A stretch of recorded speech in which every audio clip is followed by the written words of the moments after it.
ഉണ്ണിമുകുന്ദൻ നായകനായ Marco കോടികളാണ് box ഓഫീസിൽ നേടിയത്. അഭിനയിച്ച ഒട്ടുമിക്ക പേർക്കും ശ്രദ്ധേയവേഷം സിനിമയിൽ ലഭിച്ചു. നടൻ ശ്രീജിത്ത് രവിയും ഭാര്യ സജിത ശ്രീജിത്തും മാർക്കോയിൽ അഭിനയിച്ചിട്ടുണ്ട്. മാർക്കോയുടെ സഹോദരിയും സഹോദരിയുടെ ഭർത്താവുമായാണ് ഇരുവരും എത്തിയത്. കരിയറിൽ ചെറിയ വേഷങ്ങൾ ചെയ്ത് സജീവമായി കൊണ്ടിരിക്കുകയാണ് സജിത ശ്രീജിത്ത്. മികച്ച പ്രകടനമാണ് മാർക്കോയിൽ നടി കാഴ്ചവെച്ചത്.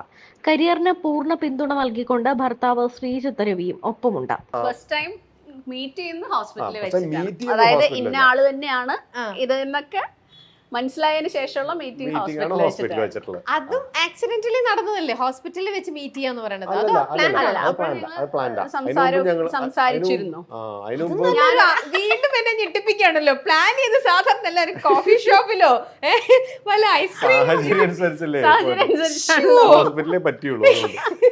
അപ്പൊ അതായത് ശരിക്ക് കോളേജിലെ പരിപാടിക്ക് വേണ്ടി എന്നെ വിളിച്ചിരുന്നു. പിന്നെ അതിനുശേഷം ആദ്യത്തെ മീറ്റിംഗിന് ശേഷം ഒരു പരിപാടിക്ക് വേണ്ടി വിളിച്ചു. അപ്പൊ ആ സമയത്ത് ഏതൊരു സിനിമയുടെ അന്ന് തുടങ്ങിയിട്ടുണ്ട് അവര്. അപ്പൊ അത് ഷൂട്ടും കാര്യങ്ങളുമായിട്ട് അതിന് വരാൻ പറ്റിയില്ല. പിന്നെ ഞങ്ങൾ ആ വിളി അങ്ങ് കണ്ടിന്യൂ ചെയ്തു. അപ്പോഴും ആളെ കണ്ടിട്ടൊന്നുമില്ല, ഇന്ന ആളാണെന്ന് പറഞ്ഞു. അപ്പൊ ഈ പറഞ്ഞവര് ആദ്യമേ നോട്ടമുണ്ടായിരുന്നു എന്നുള്ളത് ഞാൻ അപ്പൊ അറിഞ്ഞിട്ടില്ല. പിന്നെ ഇങ്ങനെ സംസാരിച്ച് പിന്നെ ഇതാണ് ആള് എന്ന് അറിഞ്ഞപ്പോ എനിക്ക് ആളെ മനസ്സിലായി. അപ്പൊ ഏകദേശം നമ്മള് ഫോൺ കണ്ടിന്യൂ ചെയ്തു. പിന്നെ എന്നെ കണ്ടിട്ടുണ്ട്. സെൽഫോണൊന്നും ഇല്ല, അന്ന് LG-യുടെ ഒളിപ്പിച്ചു വെച്ചിട്ടാണ് ഇവരുടെ കോൾ. എനിക്ക് റെസ്ട്രിക്ഷൻ ഒന്നുമില്ല. ഹോസ്റ്റലിലൊക്കെ ആയിരുന്നു. പുറത്ത് ചാടുന്ന സമയത്തൊക്കെ വിളിക്കുക, അങ്ങനെയൊക്കെ ആയിട്ട് പ്രണയം. അപ്പൊ ഇന്നത്തെ കുട്ടികൾക്ക് അങ്ങനത്തെ പ്രണയം അറിയ പോലും ഉണ്ടാവില്ല. അപ്പൊ അങ്ങനെ കുറച്ചാള് പ്രണയിച്ചിട്ടാണ് പിന്നെ കാണാനുള്ള സാഹചര്യം. തൃശ്ശൂർക്ക് സംസാരിക്കുന്നുണ്ട്. തൃശ്ശൂര് വരുമ്പോ എവിടെ വെച്ചാണ് കാണാൻ പറ്റുക. അപ്പൊ ഞാൻ ഈ പറഞ്ഞ മാതിരി ഹോസ്പിറ്റലിൽ വരും. എന്റെ മനസ്സിലൊരു പ്ലാനിങ് ഉണ്ടായിരുന്നു, ഇവരുടെ മനസ്സിലുണ്ടായിരുന്നു എനിക്കറിയില്ല. അതായത് എനിക്ക് ആളറിയാലോ. അപ്പൊ ഞാൻ എന്തായാലും കാണുമ്പോ ഇത് ഭാവിയിൽ ഒരു പ്രണയത്തിലേക്ക് വളർന്നാൽ നല്ലത് എന്നൊരു മനസ്സിലൊരു ആഗ്രഹം ഉണ്ടായിരുന്നു.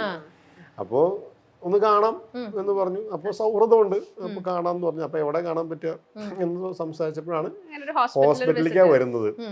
അപ്പൊ പിന്നെ അവിടെ തന്നെ കാണാം എന്ന് പറഞ്ഞു. ഞാൻ പാലക്കാടാണ് പഠിച്ചിട്ടുള്ളതൊക്കെ.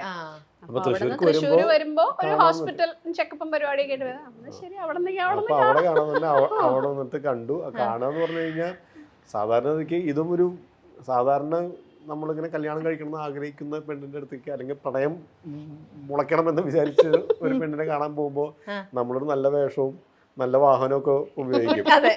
ഞാനന്ന് വന്ന വണ്ടി എന്ന് പറയുന്നത് ആ സമയത്ത് ഞങ്ങൾക്ക് ടയർ കമ്പനി ഉണ്ട്. അപ്പൊ ടയർ അങ്ങോട്ടും ഇങ്ങോട്ടും കൊണ്ടു നടക്കാൻ വേണ്ടിട്ട് ഒരു ഒമ്നി ഉണ്ട്, മറ്റേ മഞ്ഞ പെയിന്റ് അടിച്ച ഫ്രണ്ട് മഞ്ഞയും വെള്ളയായിട്ടൊരു ഒമ്നി കാർഗോ എന്ന പേര്. അപ്പൊ അതിന്റെ ടയറൊക്കെ കയറ്റിയിട്ട് ഞങ്ങൾ കൊണ്ടുപോകാം. അപ്പോൾ ആ വണ്ടിയിലാണ് ഞാൻ കാണാൻ പോകുന്നത്. അപ്പൊ ഞങ്ങൾ അങ്ങനെ ഒരു രീതിയിലും പ്രണയത്തിനുള്ള സാധ്യതയില്ലാത്ത ഒരു സ്ഥലത്തും ഒരു വാഹനത്തിലും വെച്ചാണ്. അപ്പൊ എത്ര സ്ട്രോങ് ആണ് പ്രണയം എന്ന് മനസ്സിലായി. എത്ര വർഷമായി സ്ട്രോങ് ആയിട്ട് പോയിക്കൊണ്ടിരിക്കുന്നു. ഞങ്ങള് പരിചയപ്പെട്ടിട്ട് 20 വർഷമായി, ഒരുമിച്ച് ജീവിക്കാൻ തുടങ്ങിയിട്ട് 18 വർഷം. ഓക്കെ, ആദ്യത്തെ സെഗ്മെന്റ് എന്ന് പറയുന്നത് യെസ് ഓർ നോ എന്ന് പറഞ്ഞ സെഗ്മെന്റ് ആണ്. ഞാൻ കുറച്ച് ചോദ്യങ്ങൾ ചോദിക്കുമ്പോൾ രണ്ടുപേരും കറക്റ്റ് ആയിട്ട് നിങ്ങളുടെ ഉത്തരം, ജെനുവൻ ആയിട്ടുള്ള ഉത്തരം പറയാം. രണ്ടുപേരും ഒരേപോലെ യെസ് എന്നാണ് പറയുന്നതെങ്കിൽ നമ്മൾ ബ്യൂട്ടിഫുൾ ആയിട്ട് അടുത്ത ചോദ്യത്തിലേക്ക് പോകും. അതല്ല ഒരാൾ യെസും ഒരാൾ നോ ആയിട്ടാ പറയുന്നെങ്കിൽ നിങ്ങൾക്ക് അപ്പം ഞങ്ങൾ ഒരു പനിഷ്മെന്റ് തരും. ടാസ്ക് ഒക്കെ ഉണ്ടല്ലോ. അങ്ങനെ രണ്ടുപേരും അഭിനയിച്ച് തകർത്ത് രസിച്ചോണ്ടിരിക്കുകയല്ലേ. അപ്പോൾ നമുക്ക് ചെറിയ കുറച്ച് ടാസ്കും കാര്യങ്ങളൊക്കെ ആയിട്ട് പോവാം. Okay, ready? ആദ്യത്തെ ചോദ്യം, വീട്ടിൽ ഏറ്റവും അധികം ദേഷ്യം വരുന്ന ആൾ സജിതയാണ്, ആണോ? പെട്ടെന്ന് ഉത്തരം കിട്ടി. ഒരുപാട് അനുഭവം എന്നും കേൾക്കാറുണ്ടെന്ന് തോന്നുന്നു. ശ്രീതേട്ടൻ പെട്ടെന്ന് യെസ് എടുത്ത് കാണിച്ചു. ഇന്നും കിട്ടിയോ ചീത്ത? ഇന്നില്ല, ഇന്നലെ രാത്രി കഴിഞ്ഞ കുറച്ച് ദിവസമായിട്ട് കുറവാണോ? അതെന്ത് പറ്റി കുറയാൻ കാരണം? വീട്ടിലുണ്ടാവാറില്ലേ? അതായിരിക്കും അധിക സമയം. സാധാരണ എപ്പോഴും മുൻഷുണ്ടി എന്ന് പറഞ്ഞ കേൾക്കുന്നത് ആണുങ്ങൾക്കാണ്. ഇത് നേരെ തിരിച്ചാണ്. വയലന്റ് ആവുമ്പോഴത്തെ സജിത അതെങ്ങനെയാ ശ്രീതേട്ടാ എന്ന് പറഞ്ഞേ? അങ്ങനെ പറഞ്ഞു കഴിഞ്ഞാൽ ഞാൻ അത് കഴിഞ്ഞിട്ട് നിങ്ങൾ ഒരുമിച്ച് 18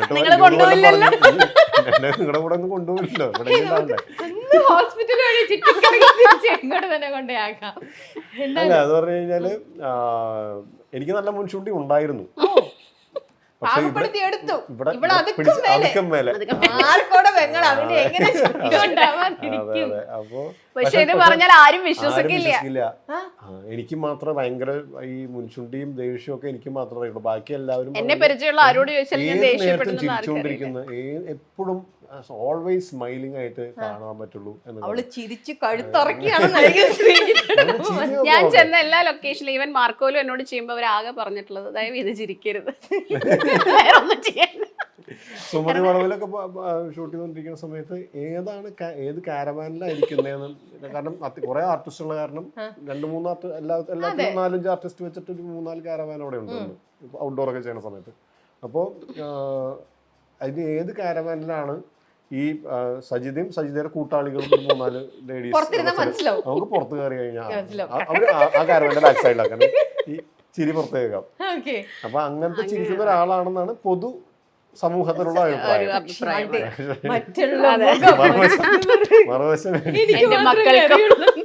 മക്കൾക്കറിയാം.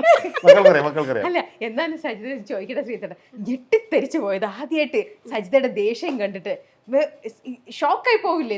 ആരും പെട്ടെന്ന് പ്രതീക്ഷിക്കില്ലല്ലോ. അതിങ്ങനെ പതുക്കെയാണ് നമുക്ക് മനസ്സിലായത്. അങ്ങനെയാണോ? അല്ലാണ്ട് ഒറ്റടിക്ക് ഭയങ്കര ദേഷ്യത്തിൽ നമ്മൾ ഈ ഗ്രാഫ് മുകളിലേക്ക് കയറുന്നതും എന്റെ ഗ്രാഫ് മുൻചുണ്ടിന്ന് താഴത്തേക്ക് വരുന്നതും ഒരേപോലെയായിരുന്നു. ഇതിൽ കയറുമ്പോ നമ്മള് ഇത് താഴ്ത്തി. ഞാൻ ഭയങ്കര റോഡ് റേജ് ഒക്കെ ഉണ്ടായിരുന്നു. അതൊക്കെ എല്ലാം ഒതുക്കി ഇപ്പൊ ഭയങ്കര എന്താ പറയാ സമാധാനപ്രിയനായിട്ട്. അങ്കിളിന്റെ അടുത്ത് ചോദിച്ചാൽ പറയാം അവൻ അത് തന്നെ വേണം, അവന് കറക്റ്റ് ആയിട്ടുള്ള കുട്ടീനെ, അല്ലെങ്കിൽ അവനാ ഇതായി വെച്ചേനെ. ഇപ്പൊ അവനും മേളിൽ ഒച്ചയ്ക്ക് ഇതായിട്ട് നല്ല സ്മാർട്ടായിട്ട് നിൽക്കാൻ. അച്ഛനെക്കാട്ടിലും എനിക്ക് ഒരു പക്ഷെ അമ്മ ഉണ്ടായിരുന്നെങ്കിൽ അമ്മയായിരുന്നു പറയണ്ടാവുക, എടാ നിന്നെ വരച്ച വരയിൽ നിർത്താൻ കേപ്പബിൾ ആയിട്ട്. പക്ഷെ അമ്മ എപ്പോഴും പറയാ ഞാൻ ഭയങ്കര പാവം കുട്ടിയാ. അല്ല എന്തായാലും നന്നായി, ഡിഫറെന്റ് ആയിട്ടുള്ള ഒരു കോമ്പിനേഷൻ. ഓക്കെ ശരി. അടുത്തത്, പങ്കാളി കുക്ക് ചെയ്ത ഫുഡ് മോശമാണെങ്കിലും നല്ലതാണെന്ന് പറഞ്ഞിട്ടുണ്ട്. ഇപ്പൊ രണ്ടുപേരും കുക്ക് ചെയ്യാറുണ്ടല്ലോ, മോശമാണെങ്കിലും നല്ലതാണെന്ന് എല്ലാം പറയാം. മോശമാണ് അതിപ്പോ ഫുഡ് എന്നല്ല, എന്തായാലും മുഖത്ത് നോക്കി പറയും നിങ്ങൾ ചെയ്ത് ശരിയായില്ല. കട്ട് ആൻഡ് റൈറ്റ് ആണ്, പോളിഷ്ഡ് ആയിട്ടൊന്നും അല്ല പറയണേ. അല്ലല്ല, ഇത് തീരെ പോളിഷ്ഡ് അല്ല, ഞാൻ കുറച്ച് പോളിഷ്ഡ്. എങ്ങനെയാ അത് പറയണമെന്ന് പറഞ്ഞേ ശ്രീധരൻ പറഞ്ഞേ. അങ്ങനെ പറയാ എനിക്ക് അങ്ങനെ ഷുഗർ കോട്ട് ചെയ്ത് പറയാൻ അറിയില്ല. മനസ്സിൽ എന്താ തോന്നുന്നത് അത് അപ്പൊ അതിപ്പോ എന്നോടൊന്നല്ല, ജനറലി ആരോടായാലും നിങ്ങളെ ഇഷ്ടമില്ല എന്നുണ്ടെങ്കിൽ നിങ്ങളെ ഇഷ്ടമില്ല എന്നുള്ളത് മനസ്സിലാവും. ഞാനത് വളരെ കൃത്യമായിട്ട് ഞങ്ങൾ തമ്മിൽ മാത്രമേ അത് ബാക്കിയുള്ളടത്ത് കുറച്ച് ഡിപ്ലോമസി കീപ്പ് ചെയ്യാൻ എനിക്ക് പറ്റാറുണ്ട്, ഇതിന് പറ്റാറില്ല. ഓ എന്നാ ഞാൻ ചോദിക്കട്ടെ, ചിലപ്പോൾ നമ്മളിപ്പോ ഭാര്യമാരാണെങ്കിൽ ഭർത്താക്കന്മാരുടെ അടുത്ത് ഒരു കാര്യം പറയണമെങ്കിൽ ഇത് പറഞ്ഞാൽ ദേഷ്യപ്പെടുമായിരിക്കുമോ, ഇതെന്നെ കുറച്ചും കൂടെ ഇങ്ങനെ സോഫ്റ്റ് ആയിട്ട് പറയാം എന്നൊക്കെ നമ്മളിങ്ങനെ കയറി. ഇവിടെ അതൊന്നും നടക്കുന്നില്ല എന്ന് പറഞ്ഞു. എന്നാൽ നേരെ തിരിച്ച് ശ്രീജിത്തേട്ടൻ ഈ കാര്യം അവളുടെ അടുത്ത് പറഞ്ഞാൽ അവള് സമ്മതിക്കുമോ, അവള് ദേഷ്യപ്പെടുവോ, അങ്ങനെ എന്തെങ്കിലും? ചിന്തിക്കേണ്ടി വരാറില്ല. അതിന്റെ പേരിൽ ചിലപ്പോ കുറച്ചു നേരം വഴക്കൂടി പൊക്കോട്ടെ എന്ന് വിചാരിക്കും. അങ്ങനെയാണ് മനസ്സിൽ തോന്നിയത് ഞാൻ പറയും, അവര് മനസ്സിൽ തോന്നിയത് എന്റെ അടുത്ത് പറയും. അപ്പൊ അത് ചിലപ്പോ 2 ദിവസം അങ്ങോട്ടും ഇങ്ങോട്ടും അത് കഴിഞ്ഞ പിന്നെ അതങ്ങ് തീരും. എല്ലാ ഫാമിലിയിലും ഉള്ള ഒരു, അത് എനിക്ക് തോന്നുന്നു ഞങ്ങൾ തുടക്കം തൊട്ടേ അങ്ങനെയായിരുന്നു. ഈ പ്രേമിക്കുന്ന കാലത്തുള്ള സ്വഭാവം മാറി വരിക. സാറിന് എല്ലാരും പറയല്ലോ കല്യാണം കഴിഞ്ഞു ഞങ്ങൾ പ്രേമിക്കുന്ന കാലം തുടങ്ങി വഴക്കൂടുണ്ട്. ഓ പ്രേമിക്കുന്ന കാലത്തെ മനസ്സിലാവുമായിരുന്നു ഞാനൊരു പുലിക്കുട്ടീനെയാ കെട്ടാൻ എനിക്ക് ഏകദേശം ധാരണ ഉണ്ടായി. പക്ഷെ നേരത്തെ പറഞ്ഞ ഒരു ഗ്രാഫ് എത്രത്തോളം ഇത്രയുണ്ടെന്നുള്ളത് എനിക്ക് മനസ്സിലായില്ല. പിന്നെ എന്തായാലും അങ്ങനെ എത്തിയില്ല, അപ്പൊ ഞാനങ്ങ് താഴത്തേക്ക് കൊണ്ടുവന്നു, അഡ്ജസ്റ്റ് ചെയ്തു. അതെ മക്കളുടെ അടുത്ത് പറയും മോനെ അമ്മ ദോച്ചേക്കാൻ തുടങ്ങി നമുക്കിനി അതെ വേണ്ട വെറുതെ വേണ്ട. അതെ മക്കൾക്ക് ഏറ്റവും കൂടുതൽ വഴക്ക് കേൾക്കുന്ന സ്കൂള് തൊട്ടടുത്ത് 5 മിനിറ്റ് ഇല്ല, അതിന് ഇവിടെ നിന്ന് ഇറങ്ങാൻ 2 മിനിറ്റ് ബാക്കിയുള്ള സമയത്താണ്. അവിടെ ഫസ്റ്റ് ബെല്ല് കഴിയുമ്പോഴാണ് ഞങ്ങൾ ഇവിടെ നിന്ന് ഇറങ്ങുന്നത്. അതിന്റെ അച്ഛൻ എങ്ങനെയെങ്കിലും എത്തിക്കും ആ സമയത്ത്. അപ്പൊ ഞാൻ ആളില്ലാത്ത സമയത്ത് എനിക്കത് പറ്റില്ല. നമ്മൾ ഡ്രൈവ് ചെയ്ത് പോകുമ്പോ ഒരു മിനിമം 5 മിനിറ്റ് എന്തായാലും എടുക്കും.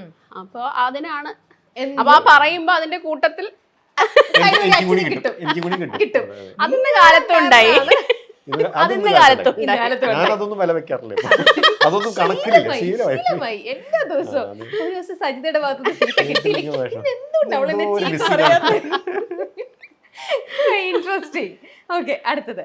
പരാജയപ്പെടും എന്ന് ഉറപ്പുണ്ടായിട്ടും ശ്രീജിത്ത് ആ സിനിമയിൽ അഭിനയിച്ചിട്ടുണ്ട്. നിങ്ങൾക്ക് രണ്ടുപേർക്കും അറിയായിരിക്കുമല്ലോ അങ്ങനെ ഒരു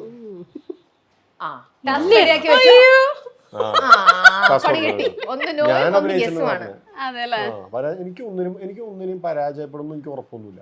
അങ്ങനെയാണോ? പക്ഷെ ഇതിന് വളരെ കൃത്യമായിട്ട് പറയാറുണ്ട്. അത് ഞാൻ പറഞ്ഞ ഇങ്ങനെ വ്യത്യാസം വന്നതിന്റെ കാര്യം പറയാനതാ. ഞാൻ ടാസ്കിന്റെ കാര്യത്തിലായിട്ട് ഒഴിവാക്കാൻ പറയുന്നതല്ല, രണ്ടുപേരുടെയും മൈൻഡ് സെറ്റിലുള്ള ഒരു ചെറിയ വ്യത്യാസമാണ്. എനിക്ക് എല്ലാത്തിനും നല്ല പോസിറ്റീവ് പ്രതീക്ഷയാണ്. ഏത് സിനിമ എനിക്ക് എന്നെ വിളിച്ചാലും എന്നെ സംബന്ധിച്ചോളം ആ പടം എന്തെങ്കിലും രീതിയിൽ നോട്ട് ചെയ്യപ്പെടുമെന്ന് എനിക്ക് പ്രതീക്ഷയുണ്ട്.